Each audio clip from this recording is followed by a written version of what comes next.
3기 11강입니다. 전세권 이 정도는 알고 입찰하자. 오늘이 아마 지난 10강에 이어가지고 두 번째 시간입니다. 지난 10강 같은 경우는 보면은 아마 제 채널에서 방송을 보신 분들은 잘 아실 겁니다. 그러니까 뭐 표현이 좀 뭐합니다만은 털도 안 뽑고 어떻게 먹을 수 있는 그런 뭐 물건 해가지고요. 그래서 일단 그런 유형의 물건들이 있고, 오늘도 제가 이제 전세권 인수 또는 소멸 관련한 그 이론적인 부분 간단하게 말씀드리고, 어떤 현재 진행 중인 물건에 대해서 이제 일단 항상 제가 추천해 드릴게요. 해드리는데, 그 물건 검색하는 와중에 보니까 대충 검색하더라도 하나, 둘, 셋, 네 건 정도가 보니까 이거 말 그대로 이제 내 돈 한 푼도 안 들이고, 기왕이면 우리가 투자를 하는데 내 돈을 한 푼도 안 들이고 경매 투자할 수 있는 그런 유형의 물건이면 얼마나 좋겠느냐 하는 그런 생각 가지거든요. 그런 물건들이 전세권에 딱 숨어 있고, 아마 또 제가 이런 말씀을 드리고 또 이 영상물을 보신 분들 중에서 모르셨던 분들이 이렇게 하면 되겠다 그러면 아마 전세권 이 물건도 앞으로 이제 상당히 경쟁률이 한번 좀 치열해지지 않을까 하는 그런 생각을 가지게 됩니다. 어쨌든 오늘 보니까요, 전세권인데 우리는요, 전세권이든 임차권이든 후순위는 신경 쓰지 마세요. 선순위만 신경 쓰자 이겁니다. 그죠? 그래서 선순위 전세권인데 이게 인수되는 경우도 있고, 또 이렇게 하게 되면은 소멸하는 그런 경우가 있습니다. 그러면 이게 우리가 선순위 전세권인데 인수가 되느냐 소멸되느냐 거기에 대한 구별 방법은 뭐냐, 그건 제가 자료를 펼쳐놓고 우리 시청자 여러분들하고 이제 또 조곤조곤 말씀을 드려보도록 하겠습니다. 화면 조정을 조금 하겠습니다. 자, 됐고요. 그 다음에 네, 됐습니다. 오늘은 이제 11강이고 이제 2023년 8월 9일인데 참 걱정입니다. 내일 당장 뭐 오늘 밤부터 해가지고 태풍이 우리나라를 관통을 한다고 그러니까 어쨌든 우리 구독자 여러분들 뿐만 아니고 전 국민들이 태풍 피해가 없었으면 하는 그런 바람입니다. 우리 회원님들도요, 조심조심 정말로 좀 조심을 하시기 바라겠습니다. 자, 이제 오늘은 보니까 3번에 이제 권리분석 쉽게 하는 방법에서 권리분석 쉬워요. 자꾸 말씀드립니다. 권리분석이 이제 목매달지 말자. 그래서 부동산 등기부상의 권리분석, 권리 인수 사례 분석 해가지고요. 오늘은 보니까 이제 전세권 인수입니다. 그러면 여기 전세권 인수한다 그러면 전세권 소멸, 그죠? 그럼 우리는 이제 우리 투자자 입장에서 봐가지고는 선순위에 전세권이 설정되어 있는데 그 전세권이 경매 결과 소멸되는 그런 물건만 고르면 되지 않느냐. 그럼 소멸되는 물건을 고르기 위해서는 그 선순위 전세권이 인수가 된다는 것도, 인수가 되는 경우는 어떤 경우에 인수가 되느냐, 그걸 알면 되지 않느냐. 간단하다니까요. 막 경매 너무 어렵게 생각하지 마세요. 그냥 간단하게 저 동네 산보 나가듯이 그냥 가벼운 마음으로. 이건 제가 여러분들한테 거짓말 하겠습니까? 저 거짓말 안 합니다. 거짓말 할 필요도 없고, 동네 산보 나가듯이 그냥 살포시 가가지고요, 물건 괜찮은 거 있으면 입찰을 해보고요, 낙찰 받으면 아싸 좋고, 떨어지면 또 어쩔 수 없고, 이게 어떻게 보면 경매를 이제 하나의 일상화, 이렇게 하셔야 되지 않을까 하는 그런 말씀을 드려보고 싶습니다. 그래서요, 지금 보니까 오늘 전세권 인수인데요. 자, 이제 여기 이 내용이 다 펼쳐드릴게요. 이 내용이 중요해요. 선순위 전세권인데 이게 4가지밖에 없습니다. 인수되는 경우하고 소멸되는 경우는 이게 4가지 유형이다. 4가지 유형만 우리가 정확하게 이해를 하신다면요, 큰 무리가 없다는 것입니다. 한번 보십시오. 선순위 전세권 인수, 소멸 이렇게 나와 있잖아요. 이게 아마 지난 우리 10강에서 얼핏 제가 일부를 말씀드렸던 것 같습니다. 보니까 자, 선순위 전세권자가 법원이 공고한 배당 요구 종기일까지 채권 계산서를 제출하지 않으면요, 이 낙찰자 무조건 100% 인수입니다. 100%. 그러니까 우리가 이 선순위 전세권 같은 경우는요, 이게 민사집행법 몇 조 91조 사항, 이게 보면 본문이 있습니다. 본문이 있고 또 이게 또 단서조항이 있어요. 그러니까 민사집행법 91조 제4항 본문을 보게 되면요, 선순위 전세권은 매수인이 인수한다라는 그런 문구가 있습니다. 그런데 단서는 보면요, 다만 이런 게 단서거든요. 본문 쭉 인수한다 해놓고 점 마침표 찍고 그다음에 다만 해가지고 선순위 전세권이 법원이 공고한 배당 요구 종기일까지, 배당 요구 종기일까지 채권 계산서를 제출하면, 여기 나와 있죠, 그죠? 법원이 공고한 배당 요구 종기일까지 채권 계산서를 제출하면, 그러니까 채권 계산서를 제출했니 안 했니 그겁니다. 그것도 뭐 전세권에 의한 채권 계산서입니다. 그러니까 이게 보면요, 사람은 A라는 사람은 한 사람이죠, 그죠? 이 사람이 남의 집을 빌리면서 전입신고도 했어요. 전입신고하면서 임대차 계약서도 썼다고 뭐 봐야겠죠, 그죠? 근데 또 이 덧붙여서 A라는 양반이 엄청 야무진 양반이, 그러다 보니까 전세권 등기까지 했습니다. 야, 그러면요, A라는 사람은요, 이게 한 사람이에요. 근데 요 전입신고한 A하고요, 전세권자 A하고는요, 권리 자체가 틀리죠. 사람은 같은데 권리가 틀리다고. 그죠? 그러니까 전입신고한 A, 이 사람 뭐다 이게? 전입신고했으니까 주택임대차 보호법 특별법일지라도 일단 채권 계약에 터잡아가지고 전입신고 임대차 계약 체결했고, 전세권 설정은 뭐다 이게? 물권 계약이잖아요. 그죠? 물권. 그 물권 계약에 의해서 집주인하고 전세권 설정 계약을 체결하면서 전세권 등기를 하였다는 겁니다. 이게 이제 물권 계약인데, 이거 있잖아요. 이거 가지고 간과해가지고요, 낭패를 보는 그런 경우, 간혹가다 있어요. 아마 저희, 몇 달 전에 저희 구독자분도 그런 낭패를 보신 그런 사례를 제가 상담을 했어요. 이분이 저한테 전화 주셔가지고, 그러니까 A라는 사람 한 사람인데, 봐가지고 전입신고도 하고 전세권도 설정했다 이거죠. 그럼 과연 A라는 사람이 전입신고만 하였느냐, 아니면 전세권까지 하였느냐, 전세권에 의해서, 전입신고에 의해서 채권계산서를 제출하였느냐, 아니면은 전세권에 의한 채권계산서를 제출하느냐, 여기에 따라가 때로 낙찰자가 웃을 수도 있고, 약간 울 수도 있습니다. 예. 그렇기 때문에 보시니까 이게 이제 여기 지금 이 내용은요, 순수하게 전세권입니다. 전세권자가, 그러니까 다시 치우고, 다시 말씀드릴게요. 선순입니다.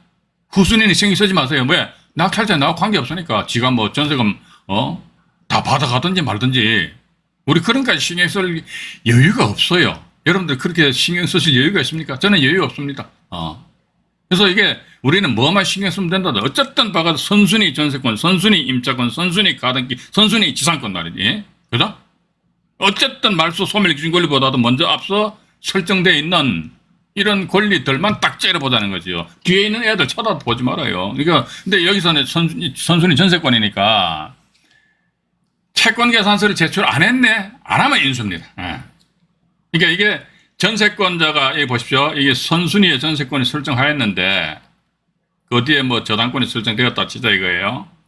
전세권자 A, 이거 저당권자 B 이렇게 나갑니다. 근데 저당권자 B 사람이 이렇게 경매 신청했습니다. 임의경매 신청했어요. 그럼 어쨌든 A 전세권은 선순위잖아요. 그죠? 그러면 이 선순위 전세권에 대해서 이거 우리가 낙찰자인 내가 과연 이 사람의 전세권을 끌어안아야 되느냐 말아야 되느냐, 이건 뭐다? A가 어떻게 움직였느냐? 전세권에 의한 겁니다. 전세권에 의한 채권 계산서거든요. 전세권에 의한 채권 계산서인데, 제가 조금 전에 A라는 사람이 전세권도 설정하면서 전입신고도 하였다 이거죠. 그러면 어떤 경우에 때로는 낙찰자가 낭패를 보느냐, 이런 경우입니다. A가요, 맨 앞에 전세권 설정했어요.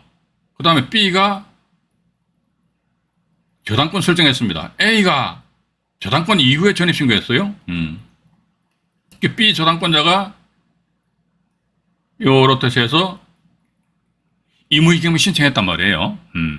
임의경매 신청하니까 A가 법원에다가 채권계산서를 제출하긴 했어요. 그런데 어떤 지위로서 채권계산서를 제출하였느냐, 그러니까 A는 뭐다?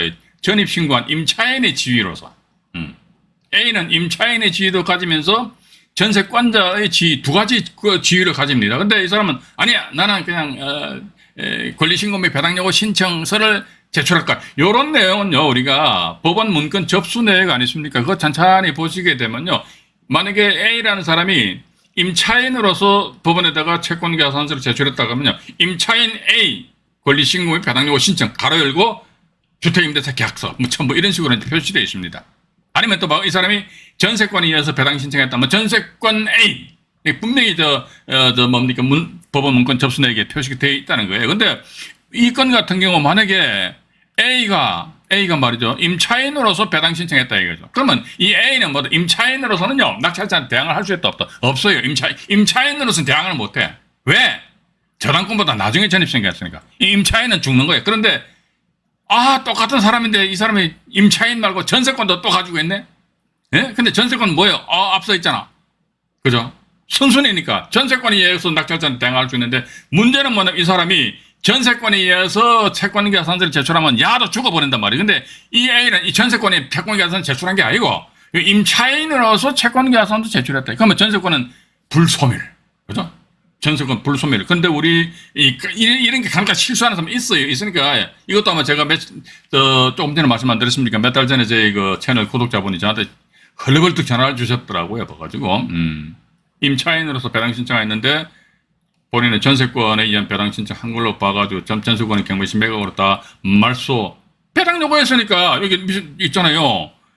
배당 요구 종기일까지 채권계산서를 제출하면 소멸한다고 돼 있어가지고 그냥 들어가서 낙찰 받고 나서 보니까 엄마야 그게 아니더라. 전세권 인수란 말이야. 그런데 문제는 뭐냐면은 저당권자 이 사람의 채권액이 상당하다 보니까 저당권자 풀로 배당을 받아가는 바람에 이 사람 이 사람은 임차인의 지위로서 배당 받아가는 몫이 요딴만큼밖에 안 되는 거야.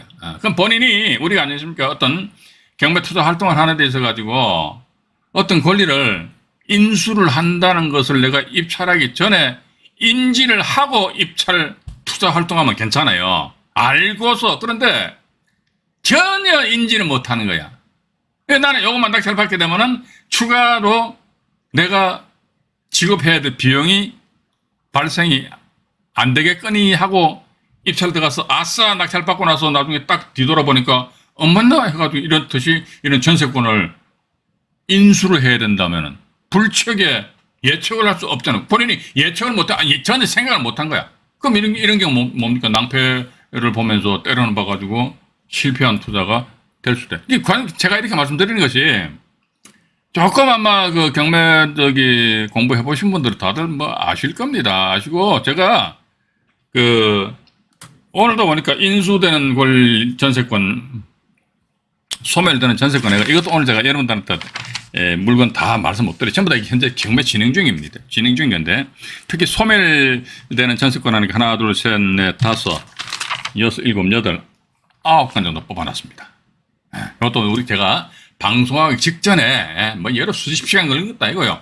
방송하기 직전 한 10분 정도 해가 따다닥 보니까 그냥 한 9건, 10건 정도. 또 요 인수되는 전세권도 보니까 둘, 넷, 여섯, 여덟, 11건.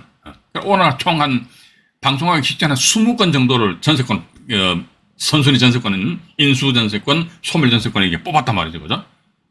물건 많아요. 봐가지고, 물건 많고 하기 때문에 우리가, 제 개인적인 생각입니다만 왜 낙찰을 못 받느냐 그러니까 어떤 물건을 어떻게 골라야 될지 모르는 거야. 봐가지고. 공부를 하긴 했는데 말이지. 머릿속에 막 이것저것 막 짜집기가 보면 많이 아는 것 같은데 막상 경매 정보들 톡 보면 그런 분들도 계시는 것 같아요. 봐가지고. 그죠?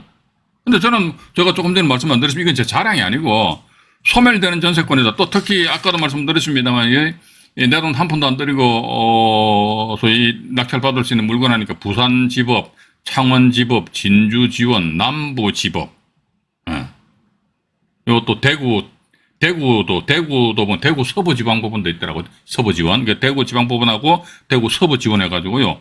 한 6건 정도 이렇게, 그죠? 해가지고 그냥 내 돈 한 푼도 안 들이고, 어떤 분들은 제가 내 돈 한 푼도 안 들이고 털도 안 뽑고 먹는다, 이런 표현하면 어떤 듣기 싫으신 모양이더라고. 근데 이건 제가 그냥 비아냥거리는 것이 아니고, 우리 투자자, 그러니까 어쨌든 우리 안정현 경매스쿨에 영상물에 누구를 초점을 맞췄다는 게 우리 경매 투자자들 초점 맞춘 거예요. 봐가지고.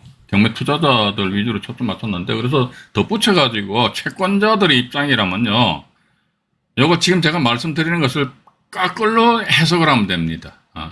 요런 경우 전세권자가 경매 신청에 지금 완전히 깡이야. 그러면 요런 경우 요렇게 경매 신청 안 하면 되거든요.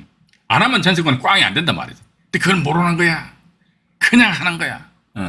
근데 제가 왜 생각하는, 왜 이런 현상이 자꾸 나타날까? 이게 여러분들 보십시오. 이게 전세권 설정했잖아요. 그죠? 전세권 설정했다 그러면요. 물론 이제 뭐 인터넷 뒤져가지고요. 나홀로 임의경매 신청할 수도 있지요. 할 수도 있는데 대체적으로 보면 법원 앞에 무슨 뭡니까? 어디 법률 전문가 사무실 찾아가잖아요. 그죠? 저 같으면 전 나홀로 소송, 전 그거 안 합니다. 나홀로 소송해야 소장 쓰는 그 시간에 차라리 전 돈 되는 따끈따끈한 정말 똘똘한 놈 물건 하나 더 찾아가지고 배팅하는 것이 저한테 더 실익이 있다는 겁니다. 그래서 어쨌든 봐가지고 그분들한테 가가지고 집주인이 요즘 같은 경우 뭐 역전세라는 뉴스도 나잖아요. 그러니까 요 자양동에도 오늘이 수요일이죠. 지난 월요일 날 해가지고 하나 4억 1,600만 원에 낙찰된, 낙찰 잘 받았어요. 그분은. 전세가 2억 한 7천, 방세카 안에 엘베 있고 하니까 괜찮거든요. 근데 봐가지고, 그분 같은 경우도 보니까 전세가 3억 5천만 원이야. 이게 3억 5천만 원인데, 근데 지금 현재 전세는 2억 한 7, 8천만 원 하거든요.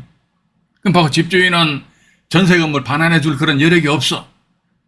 그래서 그 상태에서 임차인이 중개업소에다가 전세금 3억 5천만 원 내놓으면 방이 빠진다, 안 빠진다? 안 빠져. 왜? 전세 시세가 2억 8천만 원 하는데, 뭐 3억 5천만 원 안 된단 말이죠. 그러니까 임차인이 우이씨 해가지고 경매를 집어넣습니다. 경매를 집어넣으니까 다행스럽게도 4억 1,600만 원에 그 정도 낙찰 그것도 보면요, 이게 위치에 따라서 이렇게 금액이 왔다리 갔다라는 것 같아요. 그죠? 근데 이게 일반 뜨는 동네가 아닌 지역 같은 경우는요, 전세권을 설정했는데 그 법률 전문가들한테 가서 상담을 한단 말이에요.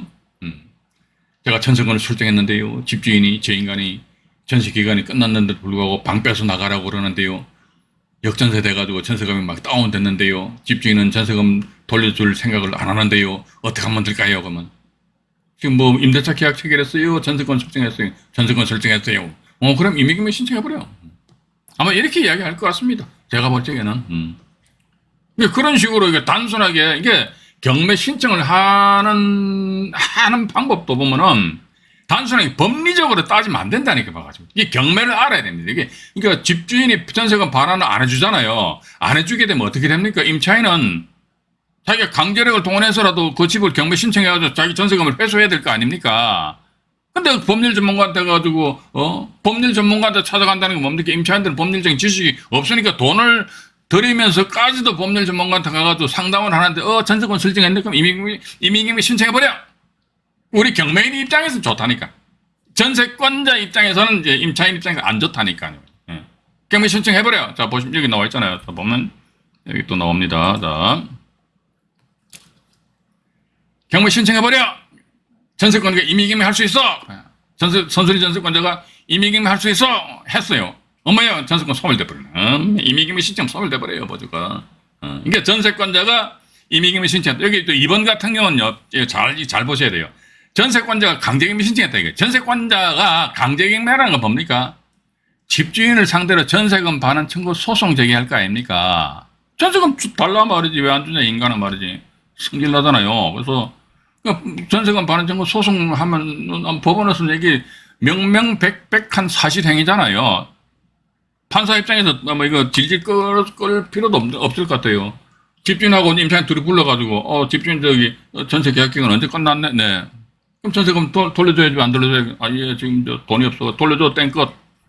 이런 식으로 해서 전세금, 임차금 반환 청구 소송 제기하면요, 법원에서는 상당히 신속하게 사건을 전개시켜가지고 임차인한테 집행문, 판결문 있잖아요. 그걸 이제 집행문 줍니다. 판결문을. 그러면 이 사람이 보니까 요 3번 같은 경우는 선순위 전세권에 의한 임의경매입니다. 제가 지난 10강에서 말씀드렸죠. 제 말씀 잘 들으셔야 돼요. 요것만 잘 듣고 여러분들 정리를 잘 하시면 이게 돈이 된다니까. 솔직히 말씀드릴 거예요. 이런 이야기 뭐 다른 데서 하겠죠. 뭐 경매학원이나 이런 데서. 그분들도 오죽 잘 알겠습니까? 그죠? 근데 여기서 제가 있는 그대로 다 말씀드리고 이걸 정확하게 구분하시면 된다니까. 정확하게 구분하시면은 잘만 하면 그냥 해가지고 얼마나 환상적입니까? 내 돈 한 푼도 안 들이고 돈도 벌면서 저 집은 누구 거야? 나 거, 내 거요. 옛날에 한 10여 년 전에 제가 사양동 이쪽에 경매 학원회가 조그맣게 차려놨어요. 해가지고. 하여튼 다음 카페 회원분들과 같이 이제 만나서 이런저런 이야기하면서, 강단에서 그런 얘기 했어요. 이게 전세권 똑같은 이야기입니다.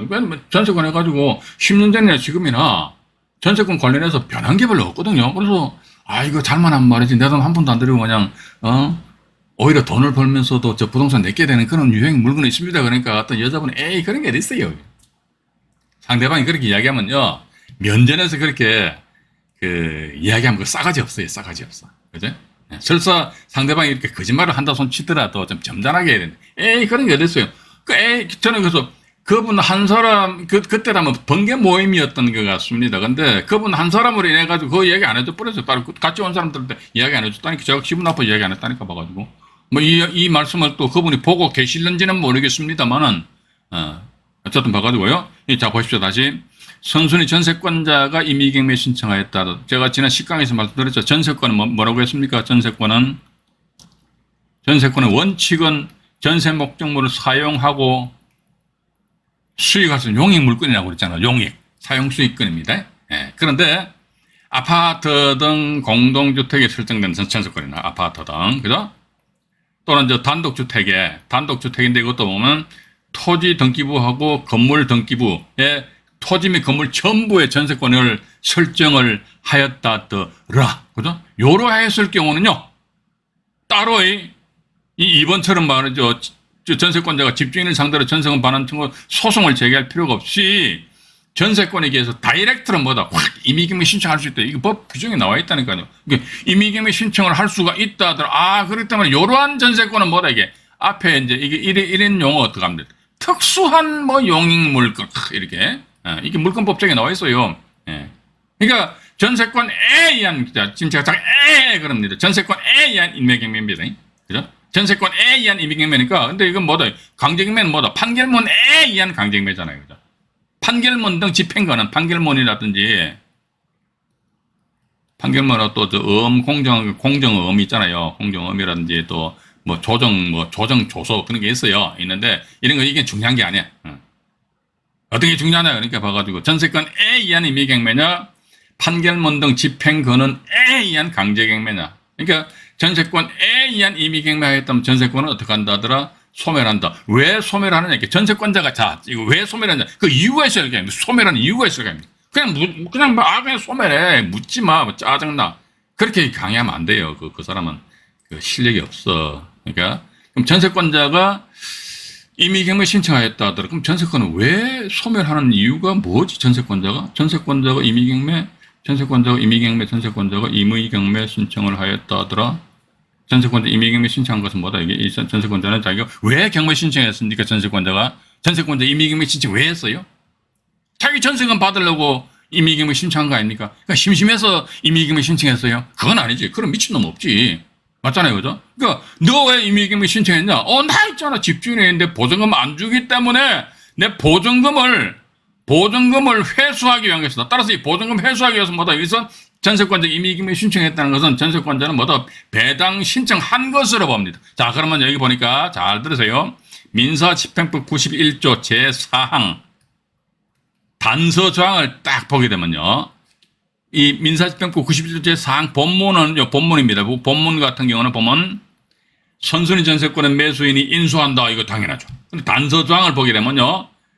민사집행법 몇 조 8땡입니다. 88조에 의해서 법원이 공고한 배당 요구 종기일까지 배당 신청을 하면 전세권은 잘 안 보이네. 잠깐, 이거 제가 사진을 좀 지워버릴게요. 잠깐만요. 네. 배당 신청을 하면은 전세권은 경매시 매각으로 소멸한다. 이렇게 나와 있어요. 자, 그럼 보십시오. 임의경매 신청했어. 왜? 내 전세금 회수하려고. 그래. 그럼 네가 배당 신청한 것으로 본다? 맞잖아요. 자기가 배당 신청이 이제 보통 해소하는 거 아닙니까? 그럼 좀 좋다 이거지. 배당 신청이야? 민지법 91조 사항 본문 보니까 전세권 인수한대. 그런데 단서사항 보니까 선순위 전세권인데 민지법 88조에 의해서 배당 신청을 하면은 법원의 공간 배당 요구 종결입니다. 배당 신청하면 있잖아. 그 전세권을 소멸한다. 그렇기 때문에 소멸한다. 그죠? 예. 그죠? 소멸한다. 그런데 이번 같은 경우 선순위 전세권자 강제금이 신청했다는 건 뭡니까? 전세권, 이게 결국은 자, 이렇게 이야기하시면 됩니다. 전세권자가 임의금을 신청했다는 전세권자가 전세권을 가지고 했잖아요. 전세권을 움직였어. 전세권을 움직였어요. 그죠? 전세권의 권리를 사용한 거 아닙니까? 그죠? 근데 이번 같은 경우는 이 사람이 강제경비 신청했다고 하니까 전세권이라는 권리를 움직였습니까? 전세권이라는 권리를 사용했습니까? 아니잖아요. 뭐 어떤 걸 사용했습니까? 판결문을 사용했지. 그죠? 그러니까 3번은 전세권이란 전세권 권리를 사용했고 2번 강제경매는 뭐다? 판결문을 가지고 사용했잖아요. 그러면 전세권을 사용했습니까? 안 했습니까? 사용 안 했잖아요. 그죠? 전세권 사용 안 했어. 그러니까 여기 보니까 3번 같은 경우 전세권 사용하면 죽잖아. 소멸하잖아요. 근데 전세권 사용 안 했어. 안 죽어. 이게 인수하는 것이거든요. 요거 이제 지금 화면에 1번, 2번, 3번, 4번 이렇게 제가 해놨는데요. 다시 한 번 더 말씀드릴게요.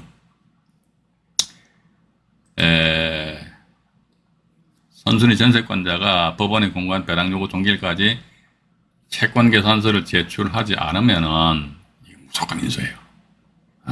자, 이게 채권 계산서를 제출하지 않았다고 왜 인수하냐 이거. 나 이 집에 계속 살겠다 이거지 너. 그죠? 채권 계산서 제출 안 했다는 것은 내 배당은 안 받겠다. 근데 나는 선순위 전세권이다. 선순위 전세권은 난 그대로 나의 전세권의 효력을 계속적으로 앞으로 주장하겠다는 거예요. 그죠? 자, 그런데 보니까 이번 4번 보니까 법원이 공고한 배당 요구 종기일까지 채권 계산서를 제출했다. 이게 왜 제출했냐? 그러니까 배당 받으려고 이거 그래 그럼 전세권 소멸한다. 왜? 그러니까 민지법 조금 전에 말씀드렸잖아요. 91조 제4항 단서에 의해 가지고 소멸한다 이거죠. 그런데 여기서 아주 중요한 게 또 있습니다. 그러나 이 보시면요.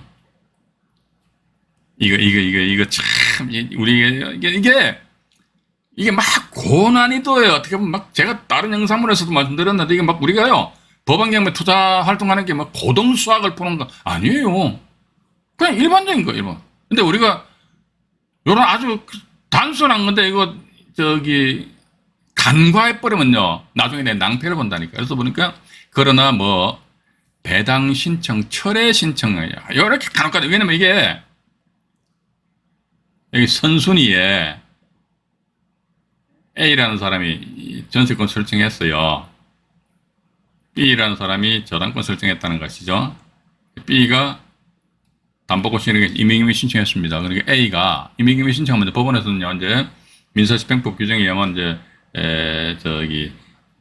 배당 요구 종길, 배당 요구 종기를 지정합니다. 그러면 이해관계인들은 법원이 공고한 배당 요구 종기일까지는 자기 어떤 그 채권 계산서를 제출해야 되거든요. 그래서 A가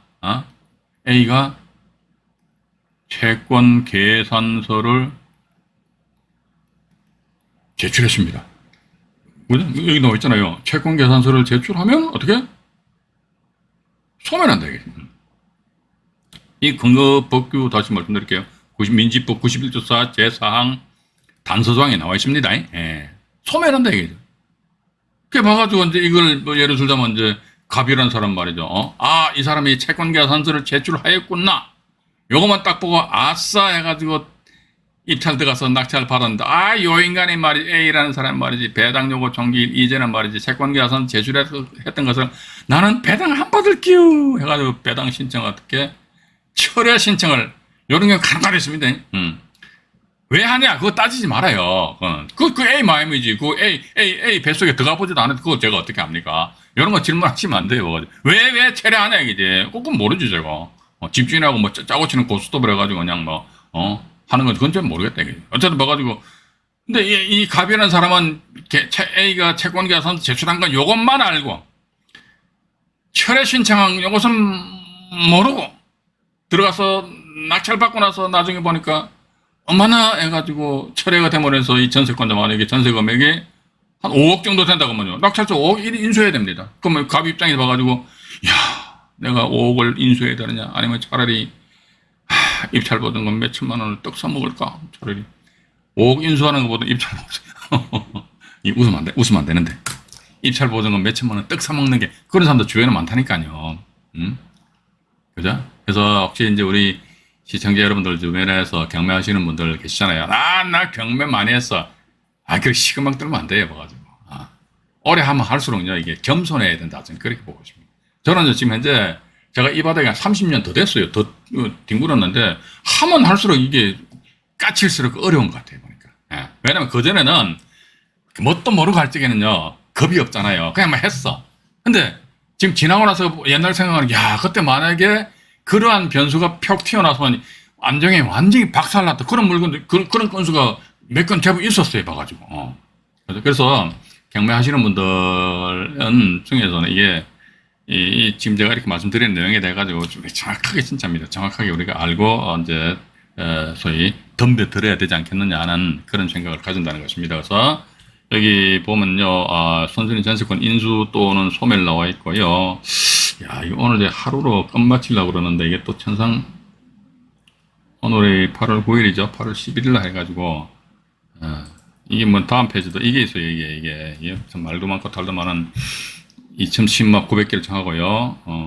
또 2008막 212결정 해가지고, 이거 있는데 일단은 요거 제가, 일단 요거는 이제 일부 방송을 이제 정리를 하고, 그 다음에 2부 방송에서 말이죠. 인수되는 전세권 현재 진행 중인 거 있잖아요. 그죠? 그거 하고 말씀드리고, 그 다음에 8월 11일 날에는요, 여기 조금 전에 보여드렸던 거, 여기 2010만 900결정, 2008만 212결정, 요 결정문도 어느 정도 아셔야 됩니다. 아셔야 되는데, 이제 2008만 212결정 빠이빠이 해야 되지 않겠느냐. 이게 사실은 우리 경매 투자자 입장에서 봐가지고 2008만 212결정이 자체가 법원에서 인정을 해준다면 참 먹을 거 많아요. 먹는다는 게 아니지. 입찰 들어가서, 그러니까 내 돈 한 푼도 안 들어 그냥 접수할 수 있는 그런 물건들 참 많다니까. 근데 이상하게 실무에서 보니까 2008만 212결정이 대법원 결정이 아직 폐기처분 안 됐음에도 불구하고 이걸 인정을 잘 안 해주더라고요. 그래서 요 내용하고 또 소멸되는 전세권 있잖아요. 소멸되는 전세권하고 그거는 이제 8월 11일 날 금요일 날 말씀드릴게요. 소멸되는 전세권하고 또 이제 소위 이제 자기 자금 한 푼도 들이지 않고 입찰할 수 있는 그런 물건 있지 않습니까? 거기에 대해서 제가 말씀드리고요. 일단 여기서는 일부 방송을 마치고요. 그 다음 화면 정리한 상태에서 2부 방송에서 경매정 사례를 가지고 만나 뵙도록 하겠습니다. 3기 오늘 9일이죠. 3기 11강 일부 방송을 마치도록 하겠습니다.